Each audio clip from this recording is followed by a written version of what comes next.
जय माँ आदिशक्ति, जय माँ जगत जननी, जय माँ जगदम्बा। आज आप सभी लोगों को माता बगलामुखी को शीघ्र प्रसन्न करने का एक अद्भुत मंत्र बतलाऊंगा।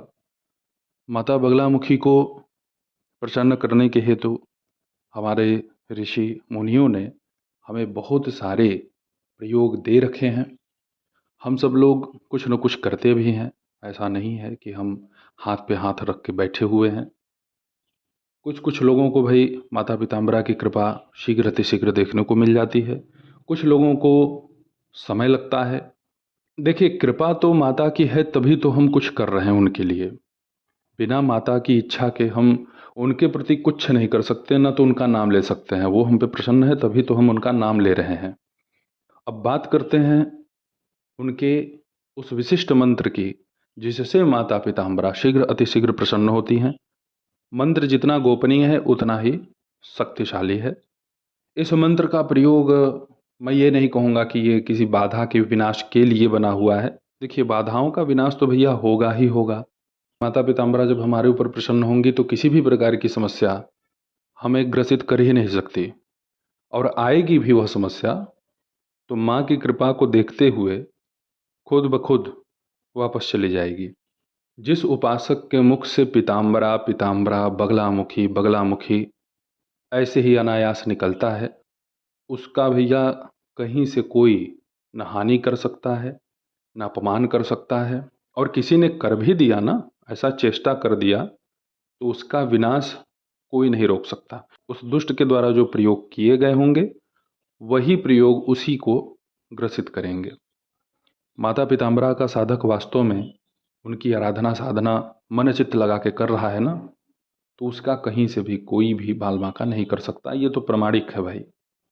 अब आइए मंत्र सुन लीजिए।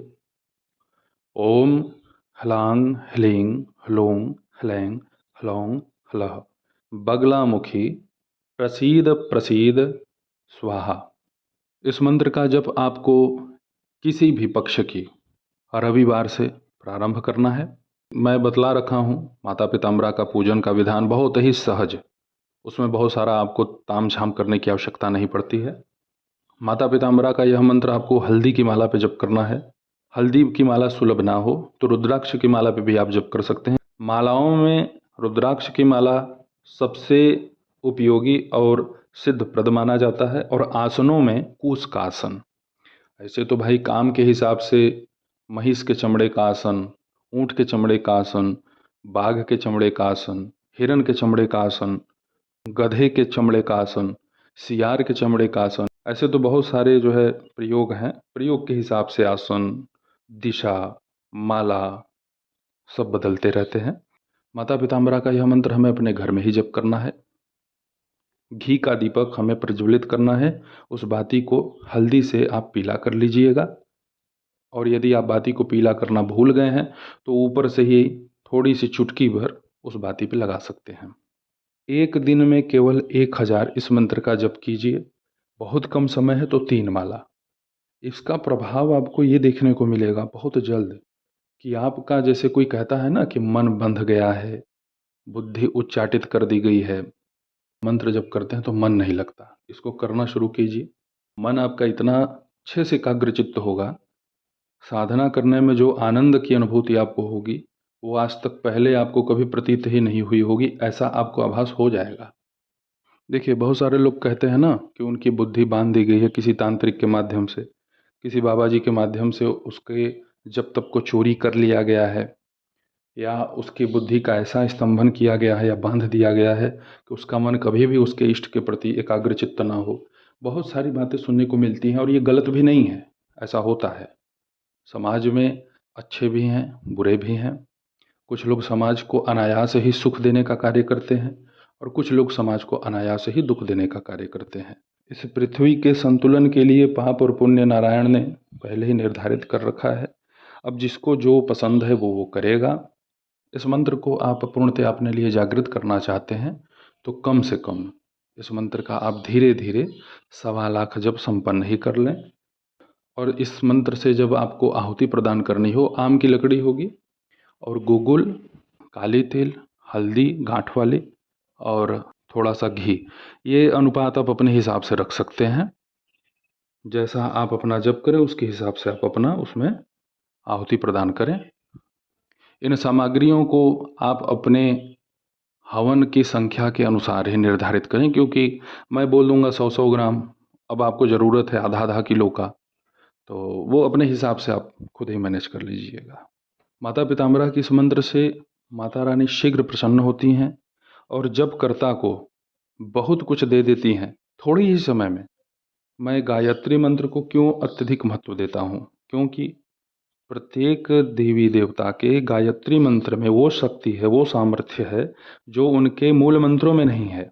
गायत्री का जप करने वाला कभी भी किसी भी प्रकार से किसी के सन्मुख अपने आप को बंधा हुआ महसूस नहीं करेगा। गायत्री जप करने वाला हर क्षेत्र में सफलता ही प्राप्त करता है और उसका कल्याण होता है, उसका लाभ होता है, उसे किसी प्रकार की कोई हानि नहीं होती। तो आप भी इस मंत्र का जप कीजिए, ठीक गायत्री जैसा ही प्रभाव यह मंत्र भी देगा। तो माता रानी शीघ्र आप पे प्रसन्न हो, ऐसी मैं भी कामना करता हूँ। किशमिश का भोग सर्वसाधारण भोग होता है और इस भोग को आप सभी लोग अपने परिवार में बांट करके खा सकते हैं। तो माता बगलामुखी के इस मंत्र का आप जप कीजिए, इसका पूर्ण लाभ उठाइए। देखिए, मैंने आप सभी लोगों से पहले ही कह रखा था कि मैं आप सभी लोगों के सन्मुख अत्यंत ही गुप्त मंत्रों को, प्रभावशाली मंत्रों को या जो भी क्रियाकलाप है उसको प्रस्तुत करूंगा। कभी कभी भारी व्यस्तता के कारण मैं समय नहीं दे पा रहा। बहुत सारे लोग फ़ोन पे बात करना चाहते हैं, लेकिन फ़ोन पे बात करने का जो मेरा समय है, जैसे मैं कह दूं कि आप 8 बजे या 9 बजे रात के समय में फ़ोन कीजिए। अब दिक्कत यह है कि यदि मैं कहीं हवन करा रहा हूँ, अब हवन में 3 घंटा लगेगा कि 4 घंटा लगेगा या फिर स्थान बदलना पड़ जाए, ये मैं कुछ कह नहीं सकता। और भाई, अनुष्ठान हो ही रहे हैं, जितने लोग जुड़ते जा रहे हैं, कुछ न कुछ लोग तो भाई अपने से कर रहे हैं, कुछ लोग अपने से भी करते हुए साथ में अनुष्ठान भी करवाना चाहते हैं कि गुरुजी आप अपने माध्यम से भी कुछ कीजिए। तो इसी कारण, इसी भारी व्यस्तता के कारण मैं किसी से व्यक्तिगत बात करने में इस समय अपने आप को भी सहज नहीं महसूस कर रहा। बहुत अत्यधिक भीड़ है भैया, कितना किसको किसको समय दें। हमारे लिए भी तो दिन है, हमारे लिए भी तो 24 घंटे ही हैं। ऐसा तो है नहीं कि हमारे लिए एक सप्ताह का दिन होता है, एक सप्ताह का रात होता है। मैं भी मशीन हूँ नहीं। अपने माध्यम से जहाँ तक जितना बन पड़ता है, लोगों की मदद करने के लिए मैं तत्पर रहता भी हूँ। माता पिताम्बरा के इस मंत्र का आप सभी पूरे समर्पित भाव से जप कीजिए और इसका चमत्कार आपको शीघ्र अतिशीघ्र देखने को मिलेगा। इतना आनंद आएगा आप सभी लोगों को कि आप खुद ही कहेंगे कि नहीं गुरुदेव, ये तो इनके मूल मंत्र से, बीज मंत्र से, गायत्री मंत्र से भी प्रभावशाली मंत्र आपने दिया है। आपका, आपके परिवार के प्रत्येक सदस्यों का रक्षा हो। जो परेशानियां चल रही हैं वो परेशानियां माता रानी स्वयं दूर करेंगी। इस मंत्र का आप प्रभाव खुद ही देख लेंगे। और यह सब जो मंत्र मैं आप सभी लोगों के सामने देता हूँ ना, यह मंत्र कोई देने वाला नहीं है। देने वाले देते नहीं, इसीलिए विद्याएं गुप्त होती चली जा रही हैं। हाँ, और बाद में होता ये है, कोई आया, बहुत अच्छा समर्पण दिखाया, तो उसको गुरुजी प्रसन्न होके कुछ ऐसी चीज़ दे दिए कि वो चला गया विदेश। भारत से वो विद्या ही लुप्त हो गई। अब वह विदेशी वहाँ जा करके भारतीय विद्या का आनंद ले रहा है। यही सब चल रहा है। देखिए, भारत की समस्या बहुत गंभीर है भैया। यहाँ बहुत जल्द कोई किसी को सम्मान देता नहीं, मानता नहीं। चमत्कार सभी को देखना है और चमत्कार दिखाने वाले बहुत भयंकर भोग के मरते हैं। इस पे किसी का ध्यान नहीं जाता। देखिए, मदारीपना करना उत्तम साधक के लक्षण नहीं है। आप सभी लोगों के सन्मुख एक वीडियो मैं बनाऊंगा जिसमें मैं सिद्धि पर ही चर्चा करूंगा। सिद्धि कैसी होती है, उत्तम है, मध्यम है या निम्न है, इसके विषय में भी साधक को जानना चाहिए। तो आप सभी मेरे द्वारा बतलाए गए माता पिताम्बरा के इस मंत्र को निश्चित जपिए, इसका पूर्ण लाभ आपको मिलेगा। पूर्ण विश्वास है मुझे माता पे। आपकी जो भी समस्याएं हैं वो समस्याएं माता रानी स्वतः ही इस मंत्र से दूर कर देंगी, क्योंकि माँ प्रसन्न हो जाएगी तो कोई समस्या आपके यहाँ टिकना ही नहीं है। डिस्क्रिप्शन में इस मंत्र को मैं लिख करके दे दूंगा। ऐसे ही आप सभी लोगों की सेवा में मैं उपस्थित होता रहूँगा दिव्य चमत्कारिक प्रयोगों के साथ। तब तक आप सभी अपना ध्यान रखें, सुखी रहें, स्वस्थ रहें। जय माता दी। हर हर महादेव।